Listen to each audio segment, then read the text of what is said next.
Dia? Hoje. Né? Mas eu confesso que eu li ela hoje. Eu li hoje e fiquei pensando nela, pensando que coisa maravilhosa, muitos detalhes. E eu creio que vai nos ajudar. Tá? E acerca de todo mês eu falo alguma coisa para vocês da vigilância, né? Que o negócio eu estava observando que o último mês que está pesado é o mês que vem. E aí aquele apelo diante de Deus, e Deus está dando vitória, só está faltando pagar uma. Que rapaz, você está metade do valor, dia 25, tem que orar para Deus trazer a resposta, amém? Assim como Deus está me ajudando, também Ele está ajudando a igreja. Amém. Livro de Atos, capítulo 12. Atos 12. Isso. Atos 12. Uma palavra bem conhecida, mas hoje na leitura Jesus resolveu, né, abrir minha mente para alguns detalhes. Eu ainda pensei, Carlos, isso aqui eu vou ter que ler depois de novo, parar um pouquinho para entender melhor, mas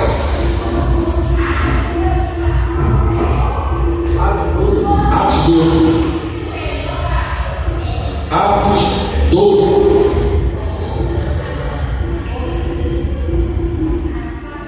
Vem, se coloca de pé, né? Deixa eu ver tudo. Atos capítulo 12, versículo 11. Atos 12, 11. Atos 12, 11 diz: E, considerando ele isto, foi à casa de Maria, mãe de João, que tinha por sobrenome Marcos, onde muitos estavam reunidos e oravam. E batendo Pedro à porta do pátio, uma menina chamada Rode saiu a escutar. E conhecendo a voz de Pedro, de gozo e alegria, felicidade, não abriu a porta, mas correndo para dentro anunciou que Pedro estava à porta.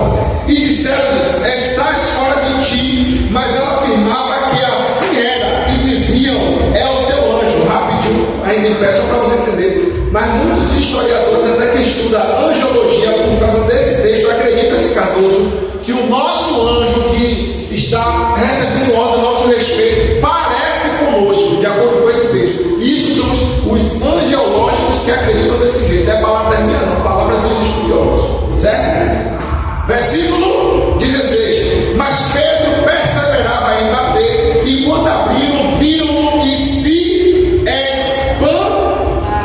espantaram. Pode sentar em nome de Jesus. Amém. Olha para cá. Esse texto aqui é uma palavra que muita gente já pregou e a gente conhece essa palavra aqui. Aqui a Bíblia diz que o rei da época, chamado Herodes, ele começou a açoitar alguns crentes daquela época.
Não. Os 4 aqui também eram no tráfico.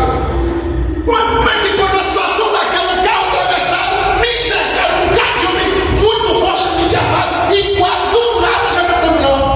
Aí eu já entendi, Jesus. Aí eu falei para o Senhor, bênção, aonde é a vigília aqui? Eu sabia que a vigília era da frente. Onde é a vigília aqui? Aí já me dominou. Aí ele olhou assim para mim, onde é a vigília aqui?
Para a gente que tem alguém na nossa família que não está vindo para a igreja ou não está vindo como deveria vir, a gente chateia, se aborrece, briga, fica chateado. É porque a mesma pessoa pegou a pena, dormindo ou está preso. Aí o que você tem que fazer? Trazer a pessoa em oração. Pegou?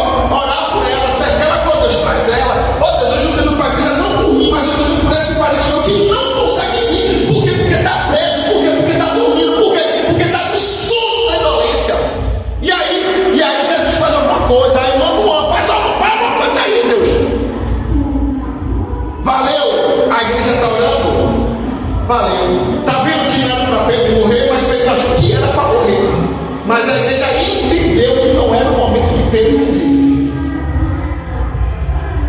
Uma vez eu ouvi um testemunho, de acordo com essa palavra aqui, porque aqui Cardoso, a igreja vê que Tiago morre.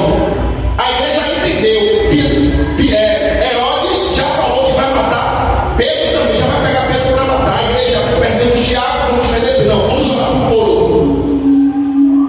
Jesus tira Pedro de lá. Uma vez eu vi um testemunho de uma mãe, e ela disse que ela tinha 3 filhos. A mãe contando, eu escutei a mãe contando. A mãe missionária Carol tinha 3 filhos. E aí o filho dela mais velho começou a andar com os meninos do tráfico. Aí começou a cheirar cocaína. Aí começou a vender cocaína. Aí começou a fazer tudo que é errado. Os amiguinhos dele do tráfico foi e matou ele. O filho dela do meio começou a andar com os meninos do tráfico. Começou a usar cocaína. Começou a vender começou a estar trabalhando no tráfico. Começou a se misturar com os traficantes ali, colado mesmo. Os amigos dele do tráfico, pelo que matou ele. O terceiro filho dela começou a andar com o menino do tráfico. Aí a mãe entendeu. Ih, rapaz, o meu filho mais velho foi assim, o do meio foi assim, esse agora também vai ser assim. Já sei qual ficou ao fim, tá andando, vai usar, vai vender, vai se misturar e vou matar. Aí ela falou assim: não aceito não. Aí ela começou a orar por esse filho. Do nada, o filho disse: minha mãe, arruma um centro de recuperação, eu quero sair dessa vida, eu não quero nem estar perto desse menino mais. A mãe arrumou. Com 3 dias esse menino mudou de vida. Deus fez uma coisa extraordinária. Ele virou empresário, arrumou casamento, a vida mudou. Quando a mãe contou, não sei se alguém aqui já teve a ideia que eu tive, missionária Carol. Não sei se alguém aqui pensou já o que eu pensei. Quando eu vi a mãe contando, eu falei assim: rapaz, se essa mãe tivesse despertado antes, se essa mãe tivesse acordado antes, ela não ia perder nem o mais velho, nem o do meio e nem o caçula. Se ela acordasse, se a igreja despertasse antes, talvez nem Tiago iria perder. Mas a igreja demorou de acordar. Mas que bom que acordou. A mãe perdeu 2 filhos. Que bom que acordou, né? Bom seria se ela acordasse quando? Antes. Mas que bom que ela acordou e o fim ela salvou. Que bom que a igreja aqui acordou e não tirou, que foi quem Pedro. A Bíblia diz que o anjo entra lá, quebra a cadeia, quebra tudo. O anjo pega Pedro, Pedro está na confusão, rapaz. Pedro estava mocando, viu? Porque a Bíblia diz que Pedro está andando por um portão, por outro portão, e Pedro está viajando na maionese. Aí quando Pedro sai, que o anjo diz: vai lá e contra todo mundo. Aí Pedro entendeu que ali era a realidade, que o anjo tirou ele. Herodes ficou sabendo que Pedro não estava mais lá. Herodes pega os carcereiros. Ali foi 4, 8, 12, 16. Pega 16 carcereiros. 16. Rapaz, a segurança máxima missionária, cara. 16 homens para guardar quem está preso. Uma cadeia, outra cadeia, outra cadeia, outra cadeia. E 16 homens, pensa aí. Aí Herodes, quando fica sabendo, porque Herodes queria matar Pedro. Aí Herodes pega e faz o que a lei mandava fazer: vida por vida. Então, se você não guardou, você morre.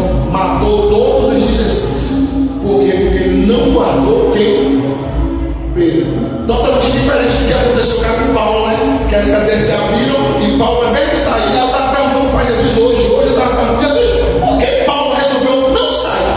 Pedro saiu, mas Paulo ficou. Paulo quer, mas ali tinha um propósito para Paulo ficar. Então, tem situações que eu vou viver, eu posso até ficar, mas eu tenho que entender que é um propósito. Então não adianta eu estar passando por alguma coisa sem propósito, sem sentido, só passando muito de prova. Não, eu tenho que aguardar. Porque Paulo ficou, mas era por bem de alguém. Foi por bem de quem? Obrigado, Jesus, fala agora comigo. Paulo fica. Aquele carcereiro, ele ia se antecipar, porque ele sabia que ia acontecer com ele. Se ele deixou o prisioneiro sair, o que ele ia fazer com ele? Ia matar ele. Já que vão me matar, então vou logo me matar logo. Pegou? Ele queria antecipar e Paulo gritou: rapaz, não faça isso não, porque todos nós estamos aqui, ninguém fugiu. Ligue a luz aí que você vai ver, está lá no texto, ligue a luz que você vai ver, está todo mundo aqui. Aí ele liga a luz, olha, o que é que eu faço para me salvar? Pronto, glória a Deus por isso. Mas no caso de Pedro aqui, ó, Pedro, ele sai. Aí quando Pedro está na Carol, bate na porta, vai ser mesmo, rapaz, a gente é incrédulo. A gente olha, a gente vê o missionário, não crê, não, a verdade é.